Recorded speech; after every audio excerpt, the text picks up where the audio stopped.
aujourd'hui, nous nous rendons dans un service d'urgence, un service qui joue souvent le rôle de thermomètre du malaise hospitalier. À l'hôpital d'Argenteuil, médecins et infirmières prennent en charge 80 000 patients par an, soit 300 en moyenne tous les jours. La charge de travail est énorme, mais c'est surtout, vous allez le voir, les mauvaises conditions d'accueil, le manque de reconnaissance, voire l'agressivité des patients qui épuisent les soignants. C'est un reportage de Maxime Souville, Mathieu Vibo et Stéphane Roviado. Stress, dépression, alcoolisme, taux de suicide anormalement élevés, nos soignants ne sont pas en bonne santé. Des études récentes montrent même que près de la moitié des généralistes seraient proches du burn-out, le syndrome d'épuisement professionnel. Une situation méconnue car le médecin malade reste un sujet sensible, un tabou qu'ont bien voulu lever les soignants que nous avons rencontrés.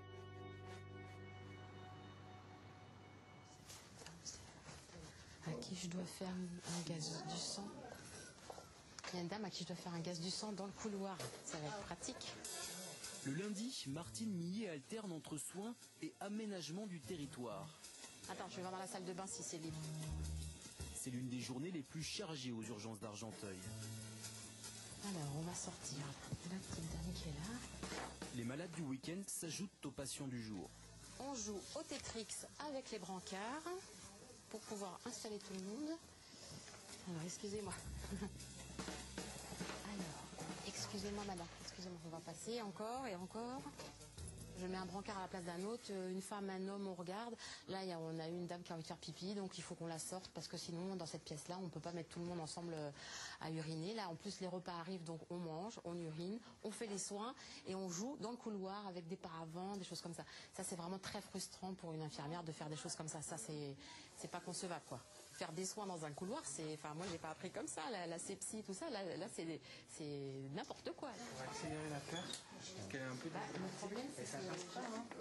Si ça passe, mais c'est parce que comme le pied il est un peu bas, je peux pas faire plus. Ici se présentent 80 000 patients par an, soit plus de 220 consultations par jour. Alors il faut parfois improviser. C'est un pied perf, quelque part. Le problème c'est que le monsieur il en a pas. Il faut qu'on en trouve un. Je vais trouver un pied à perf. Ils assurent au mieux, mais le sentiment de bâcler le travail use les soignants, physiquement et mentalement. 15-7.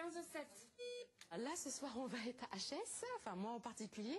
Là, je donne l'énergie que j'ai. C'est vrai que quand je rentre le soir, après, je suis crevée. Mais c'est vrai qu'il y en a qui peuvent ne pas le supporter, surtout qu'en plus, on a une recrudescence d'agressivité. Les gens sont vraiment... Moi, j'ai un peu de recul de par mon âge, voilà, la maturité, l'expérience. J'arrive un petit peu plus à prendre du recul et il y en a, ils pètent les plombs assez facilement. Hein. De l'autre côté du couloir, aux urgences pédiatriques aussi, c'est l'embouteillage. La maman d'Ophélia, venez s'il vous plaît un instant. L'épidémie de bronchiolite bat son plein. Là, c'est le problème des hivers, que la salle elle est remplie. Elle est tellement petite qu'on n'a pas où mettre les parents, les enfants. Un seul pédiatre, une interne et une infirmière. Les urgences manquent de place et de personnel. Après ça, je vais voir. Moi aussi, c'est rien. Je rentre à la maison, je vais Attendez faire la un instant, maison. pardon un instant. Oui. Princesse, venez s'il vous plaît un instant, princesse-moi. Le docteur Antéflore enchaîne les consultations pour avaler le flot continu de petits malades. C'est la fin de matinée et pour certains parents arrivés très tôt, ça ne va pas assez vite. Oui, monsieur. Demande le carnet de santé, je m'en vais. Ok, ça marche. Ok, Je vais changer de putain. ok, ça marche. Depuis 7h du matin, je suis là. Voilà, ça c'est ça. Il faut débrancher la petite, voilà, je m'en vais. On essaye de rester calme, mais des fois c'est dur. Je comprends que les gens ils sont là depuis 6 heures du matin. La faute de place dans les services fait qu'on garde les enfants ici peut-être 12 heures, en attendant qu'une place se libère dans les services. Bon, à un moment donné, les parents ils craquent, ils sont bons. Bien sûr, c'est frustrant parce que bon, nous on fait notre métier. La petite, j'allais la voir dans 1 heure pour voir comment ça s'est passé l'alimentation, mais bon, on ne peut pas retenir les gens non plus à l'hôpital. Valérie Scorbetti est là depuis 10 ans. C'est beaucoup dans ce service. Bon, voilà. Donc là, je vais trincer pour faire avancer le produit. Et après, c'est fini. Après, c'est fini. Elle accueille les patients, effectue les soins, passe d'un enfant à l'autre, elle n'arrête jamais. Et elle est en première ligne lorsque les parents s'énervent. Ah oui, parce que depuis tout à l'heure, vous cherchez mes papiers, après ils sont pas partis. Bah ouais. Ça, je le garde, moi. Non, c'est vous le laissez sur mon chariot, monsieur. Et vous attendez que je vous installe. Oui? D'accord? Là, vous voyez, il y a quelqu'un qui me dit oui, vous faites rien, vous brassez de l'air et tout, alors qu'il ne sait pas vraiment ce que je fais. Et en fait, je travaille, quoi. Je pique les enfants. Piquer un enfant, c'est pas piquer comme tu piques un adulte. Faut que ça prend au moins une demi-heure. Et puis, c'est plus long qu'un adulte, mais ils ne comprennent pas. À la fin de la journée, ça peut être un peu fatigant, certaines journées. À la fin de la journée, moi, j'en peux plus. Être soignant, c'est consacrer sa vie à aider les autres. Un dévouement qui n'exclut pas le besoin de reconnaissance. Tu es toute petite, toi. Ça va, elle rigole, là. Alors, quand les remerciements font défaut, difficile de recharger ses batteries. Quand je suis arrivée aux urgences, j'étais super dynamique. Mais là, je vais moins vite, je suis plus fatiguée. Et puis, j'ai moins d'illusions aussi. Parce que les gens, il n'y a pas toujours un retour. Ils sont pas toujours reconnaissants. Quand quelqu'un vous dit oui, c'est bien ce que vous faites, ça efface, même si c'est une mauvaise journée, ça efface tout. Il suffit d'une personne qui vous dit ça pour que en fait, ça rende votre journée plus agréable. Mais c'est rare.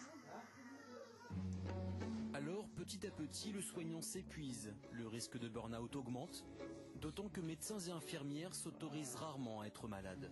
Voilà, merci. Voilà, la petite princesse. C'est rare qu'on fasse attention à notre santé, sauf vraiment quand il y a un gros pépin qu'on se dit oui, moi aussi il faut que je fasse attention à ma santé. Des fois c'est difficile à tenir un service d'urgence où il y a beaucoup de stress. Mais c'est un métier passionnant, c'est passionnant de travailler avec les enfants. Je pense que du moment où on a choisi ce métier, il faut qu'on assure. Ici. D'accord. Assurer, mais aussi résister, combattre. Les urgentistes se décrivent souvent en soldats. Des soldats qui se battent sur deux fronts, la maladie et leur propre stress.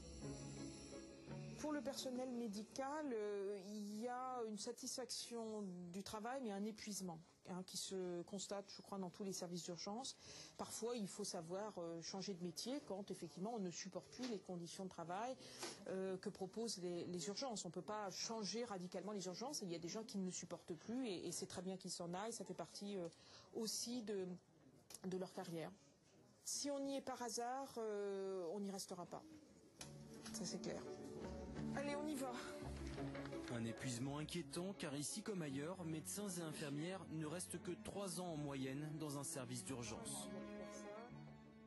À la suite de ce document, demain, quelques SMS pour terminer. Pierre qui vous dit, Michel, qu'un rien vous habille. C'est très gentil. C'est pas rien, c'est Sherlock Holmes. Et Denis qui précise que Conan Doyle n'a jamais écrit Élémentaire, mon cher Watson, c'est Agatha Christie. C'est vrai, dans un roman de 1929.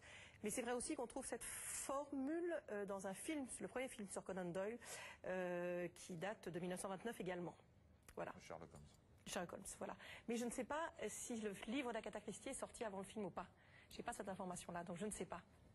Il va chercher. Voilà. On va chercher. Voilà, vous nous donnerez ça la prochaine fois. Partez. Voilà.